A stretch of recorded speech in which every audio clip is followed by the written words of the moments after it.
it could not explain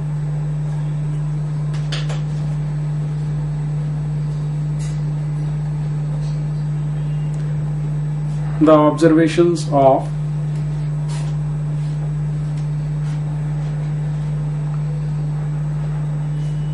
alpha particle scattering experiment.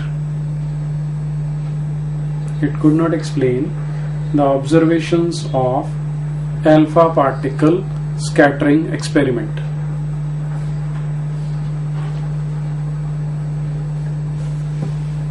Second है, it cannot explain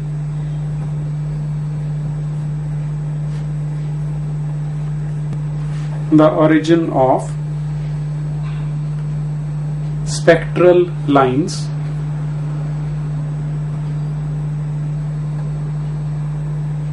associated with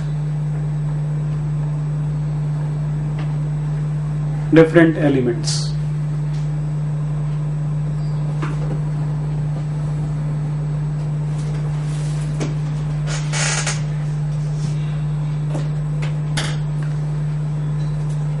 ठीक है जी, अब लिख लेते हैं alpha particle scattering experiment.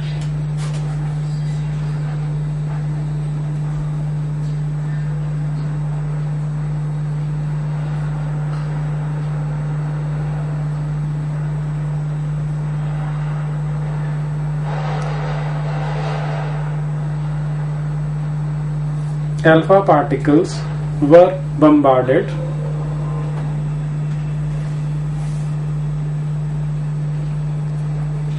particles were bombarded on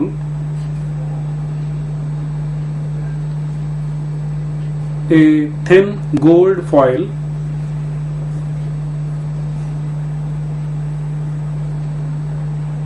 having thickness of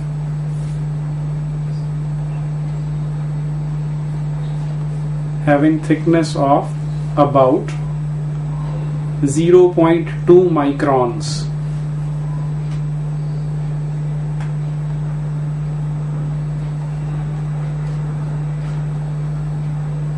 एक micron कितना होता है?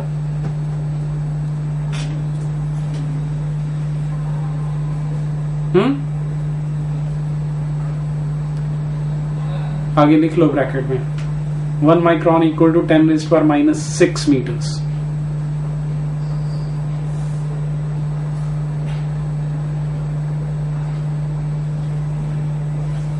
आगे लिखो observations of the experiment.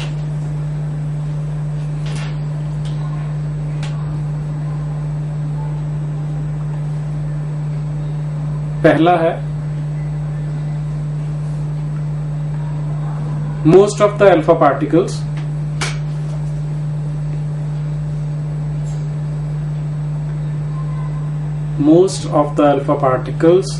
passed through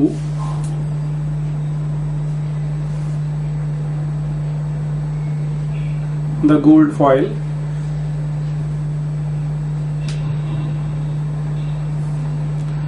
on a straight path.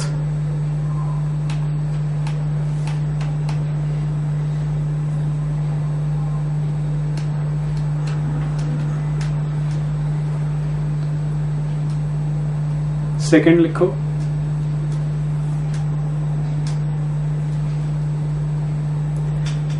Seven out of 5,000 bombarded particles deviated by more than 1 degree from their straight path.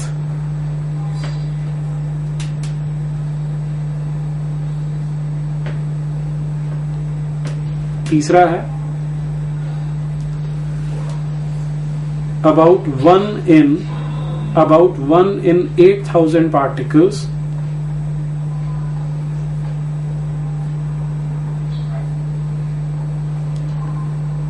deflected by more than 90 degrees,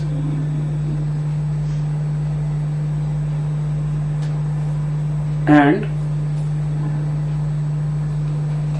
about 1 in 25,000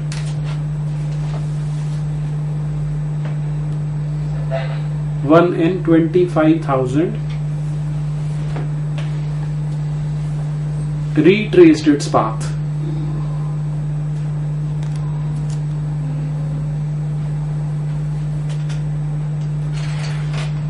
ठीक है, अब इनका आगे explanation लिख लो.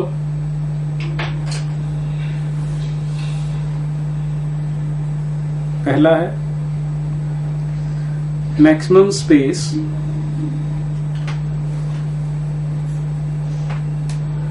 Space of an atom is empty.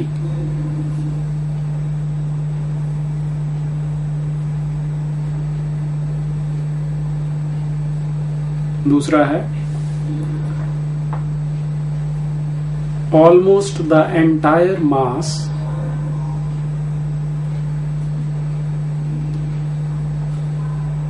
is concentrated at the center of atom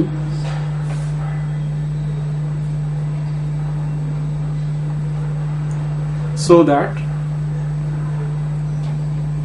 it occupies about 0.001%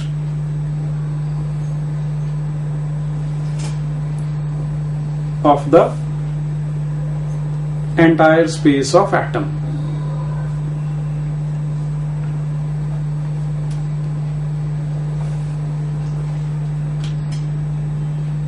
तीसरा है the nucleus is positively charged.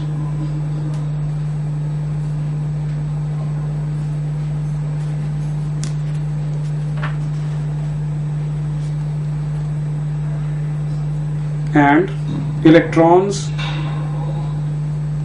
revolve around the nucleus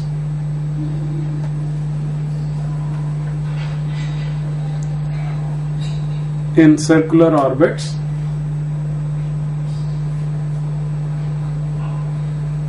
just like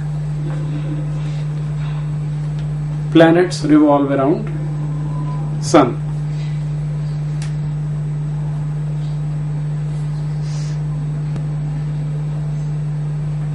चौथा है the size of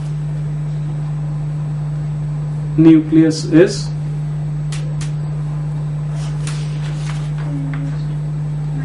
about 1 Fermi.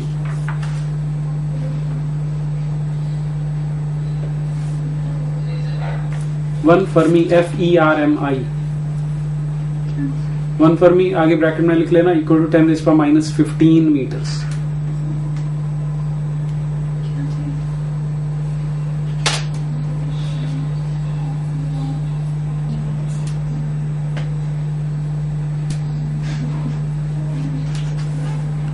अब इसमें Rutherford's experiment में 2-3 terms हैं जो हमने नोट करनी है.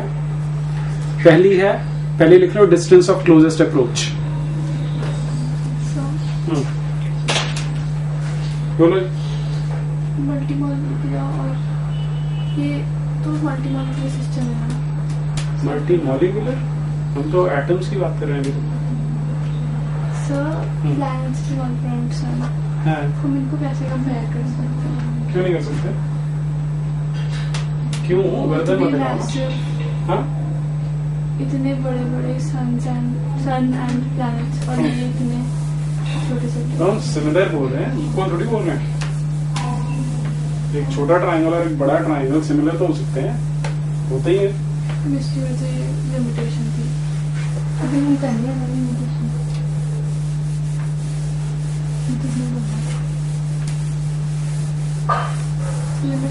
कि नहीं. We are comparing.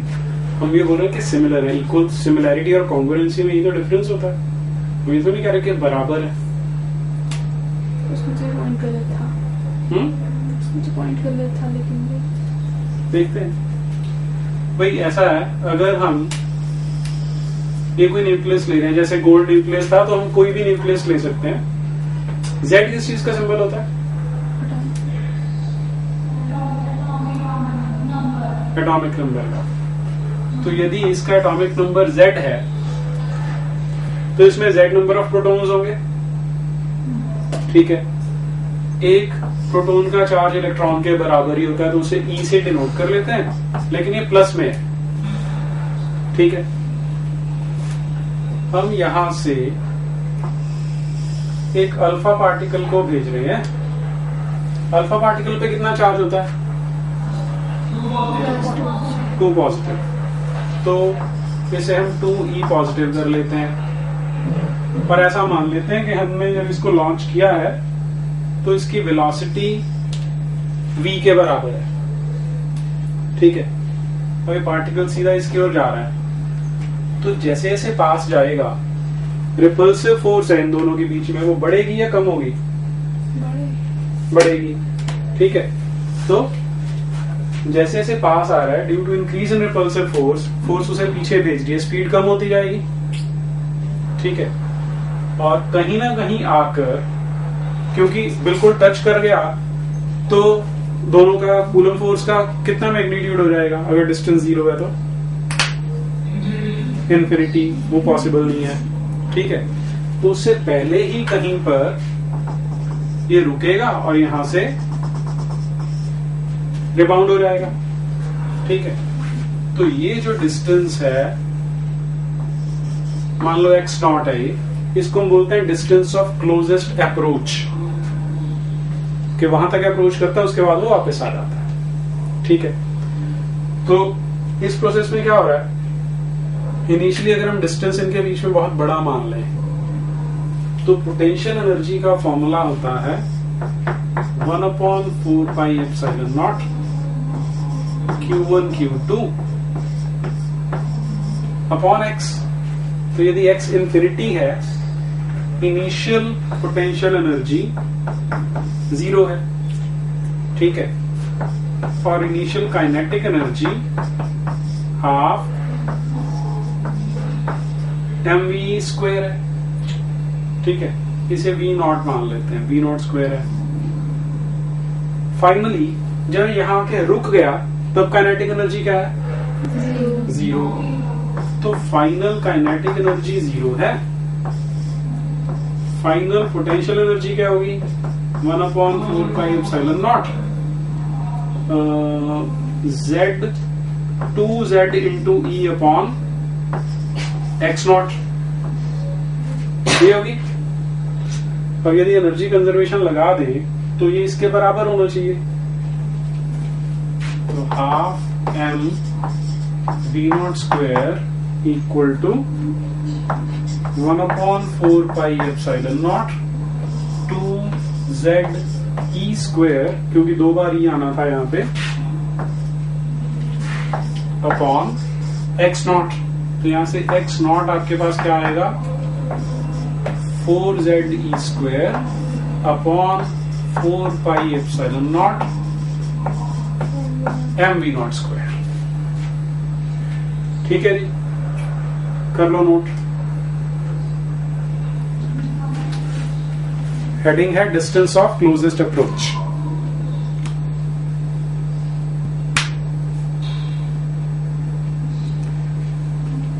The distance from target nucleus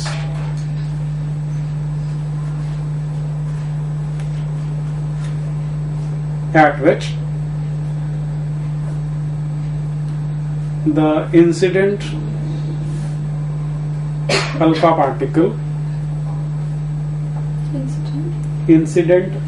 particle comes to rest momentarily is known as distance of closest approach.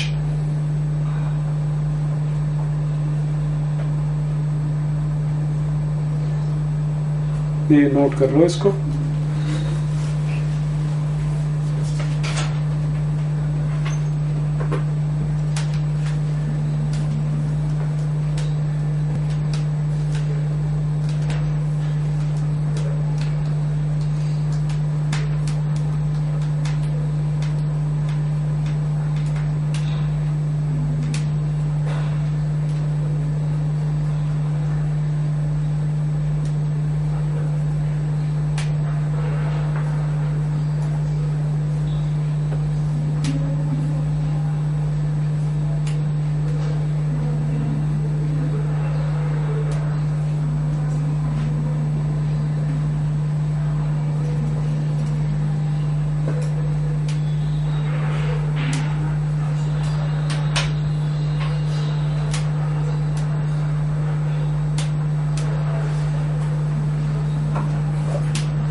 हो गया जी.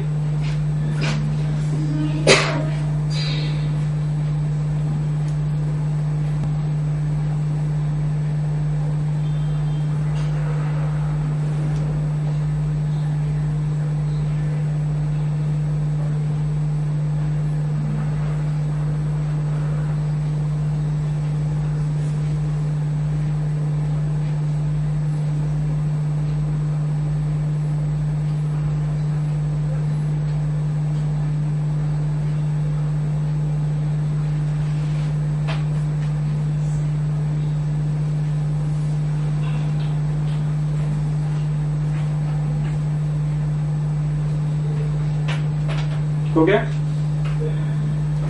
नेक्स्ट लिखो इम्पैक्ट पैरामीटर.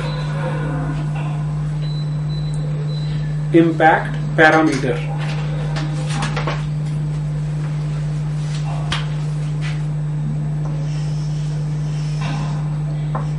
ये केवल इतना सही है कि अगर मान लो ये न्यूक्लियस है जिसके ऊपर हम बम्बार्ड कर रहे हैं अल्फा पार्टिकल को, और अल्फा पार्टिकल यहाँ इस रास्ते पे चल रहा है, तो ये डिविएट होके इधर जाएगा.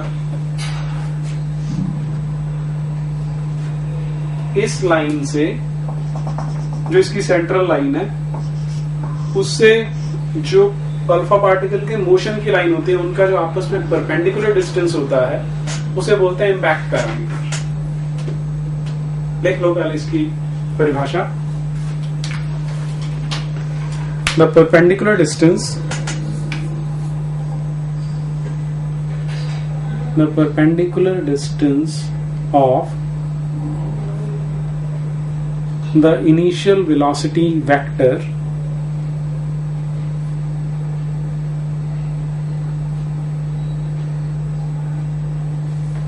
of the incident alpha particle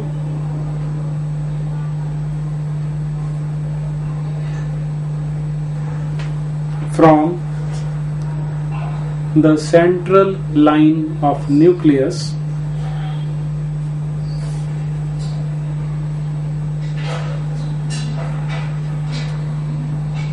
is known as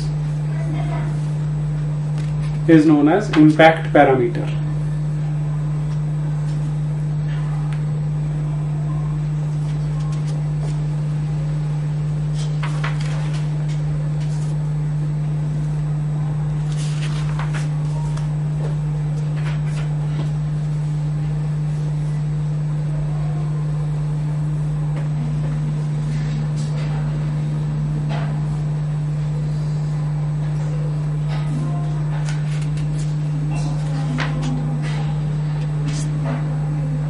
ठीक है जी.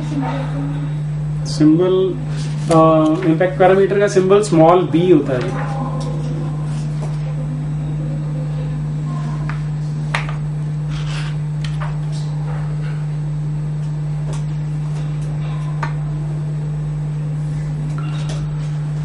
ठीक है. अब रदरफोर्ड मॉडल की लिमिटेशंस भी लिख लेते हैं. लिखिए limitations of Rutherford model. Low ji.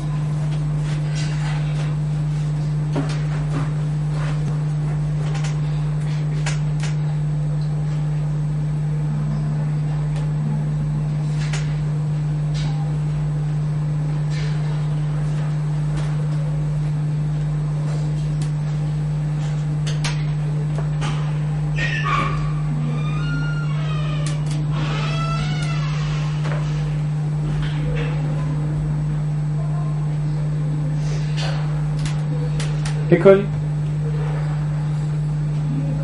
First point है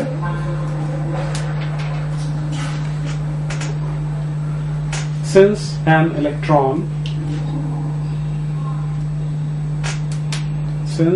electron is a charged particle,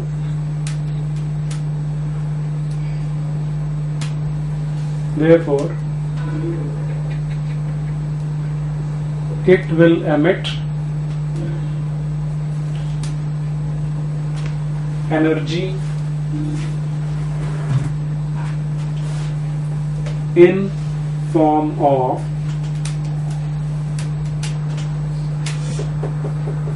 electromagnetic radiations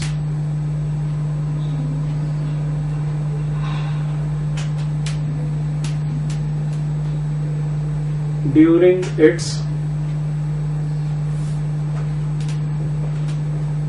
circular motion